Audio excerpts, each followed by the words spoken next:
Hi viewers, నేను మీ Lakshmipriya. Welcome to my channel moms ముచ్చట్లు. అసలు ఈ రోజుల్లో ఎలాంటి వ్యాధులు రోగాలు వస్తున్నాయంటే చిన్న పిల్లల దగ్గర నుంచి పెద్దవాళ్ళ వరకు అసలు ఎలాంటివి వస్తున్నాయో మనం అసలు ఊహించలేమన్నమాట.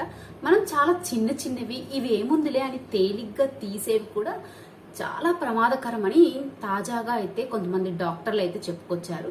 అలాంటి కోవలోకి చెందిందే ఈ వైటమిన్ డి డెఫిషియన్సీ, అంటే డి విటమిన్ లోపం అన్నమాట.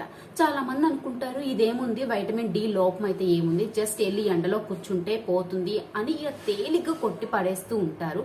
బట్ అలా కాదు, మనం అనుకున్నంత తేలికైంది కాదు ఈ వ్యాధి. ఎలాగైతే చాప కింద నీరు ఉన్న విషయం మనం గమనించలేమో అలాగే ఈ వైటమిన్ డి, ఈ విటమిన్ లోపం వల్ల కలిగే ప్రమాదాలు కూడా మనం గుర్తించలేము అని తాజాగా వైద్యులు అయితే చెప్పుకొచ్చారు.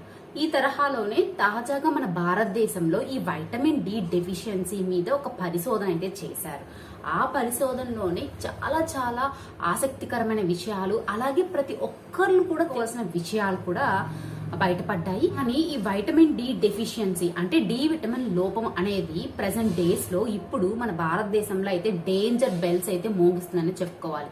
అంతేకాదు దీని బారిన అంటే ఈ వైటమిన్ డి అనారోగ్యం బారిన ఇప్పటికే చాలా మంది దీని బారిన పడ్డారని తాజాగా అయితే చెప్పడం జరిగింది. ఇది ఒక సర్వే చేశారు అని చెప్పాను కదా. ఈ సర్వేలో వాళ్ళు చెప్పిన విషయాలు ఏంటంటే ఇది మగవాళ్ళ కంటే ఆడవాళ్ళలోనే ఎక్కువ వస్తుంది. ఇంకా రిస్క్ గ్రూప్స్ కూడా చెప్పారనమాట. అంటే ఎక్కువ వచ్చే ఛాన్సెస్ ఎవరికి ఉంది అని కూడా చెప్పడం జరిగింది.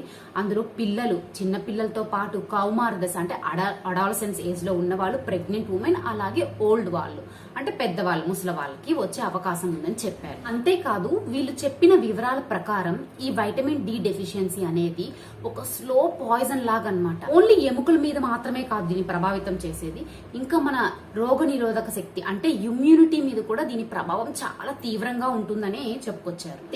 అయితే వైటమిన్ డి డెఫిషియన్సీ లోపం వల్ల కలిగే ప్రమాదాలు ఏంటి అంటే చిన్న పిల్లల్లో అయితే రికెట్స్ అనమాట, ఎముకలు అవన్నీ మెత్తబడిపోయి ఇలా వంగిపోతూ ఉంటాయి. పెద్దవాళ్ళు అయితే ఆస్టియోపోరోసిస్ అంటే ఎముకలు ఇవన్నీ కూడా పటుత్వం కోల్పోయి చాలా తేలిగ్గా విరిగిపోయే అవకాశం ఉంటుందన్నమాట. సో మీరు ఇదే కానీ ఇంకా ఈ వైటమిన్ డెఫిషియన్సీని కానీ మొదటి దశలోనే గమనించుకోకుండా అలాగే వదిలేస్తే ఏముందిలే అని చెప్పి వదిలేశారంటే మాత్రం ఇది ఇంకా తీవ్ర స్థాయికి చేరి మన డయాబెటీస్ రావచ్చు, హార్ట్ ప్రాబ్లమ్స్ రావచ్చు, ఇంకా చాలా టైర్డ్నెస్, ఫెటిక్ అయిపోతుంటారు, ఊరికే అలసట వచ్చేస్తూ ఉంటుంది, ఆ మూడ్ స్వింగ్స్ ఉంటాయి, ఎప్పుడు ఎలా ఉంటారో కూడా చెప్పలేమన్నమాట. ఇలా చాలా వాటికి కారణమయ్యే అవకాశం ఉందని చెప్పి డాక్టర్లు అయితే చెప్పడం జరిగింది. అయితే దీని బారి నుండి ఎలా బయటపడాలంటే ఫస్ట్ అండ్ ఫార్మోస్ట్ అందరికి కూడా అవేర్నెస్ ఉండాలి. ఏమన్నా మనం మన బాడీలో ఏమన్నా ఫస్ట్ టైం ఏమన్నా చిన్న తేడా గమనించినప్పుడు మనకి ఫలానా వల్ల వస్తుంది అని ఒక చిన్నపాటి అవేర్నెస్ ఉంటే వెంటనే డాక్టర్ని అప్రోచ్ అవుతాము, దానికి తగ్గట్టు ట్రీట్మెంట్ కూడా తీసుకుంటాం. కాబట్టి ఫస్ట్ ప్రతి ఒక్కరిలో అవేర్నెస్ ఉండాలి.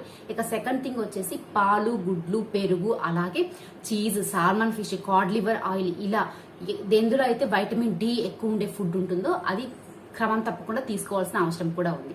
ఇంకా లాస్ట్ ఏంటంటే ఒకవేళ మనకు ఆల్రెడీ ఉండి మనం డాక్టర్ని అప్రోచ్ అయ్యి వాళ్ళు ఏమైనా సప్లిమెంట్స్ మనకి వైటమిన్ డి సప్లిమెంట్స్ కానీ సజెస్ట్ చేస్తే అవి కూడా క్రమం తప్పకుండా వాడుకోవాల్సిన అవసరం అయితే ఉంది. నేను ఈ వీడియో చేయడానికి గల ఇంటెన్షన్ ఏంటి అంటే ప్రతి ఒక్కళ్ళు అంటే ఫుల్ డీటెయిల్డ్ ఇన్ఫర్మేషన్ లేకపోయినా ఓహో ఇదంటే ఇది, దీనివల్ల మనకు వచ్చే నష్టాలు ఇవి ఒక అవగాహన అనేది ఉండాలి అనే ఇంటెన్షన్తో నేనైతే వీడియో చేశాను. మీకు కానీ యూస్ఫుల్ అనిపిస్తే లైక్ చేయండి, షేర్ చేయండి. అలాగే ఇలాంటి మరిన్ని వీడియోస్ కోసం మా మామ్స్ ముచ్చట్లు ఛానల్ సబ్స్క్రైబ్ చేసుకుని పక్కన బెల్ ఐకాన్ అయితే క్లిక్ చేసేయండి. Thank you for watching.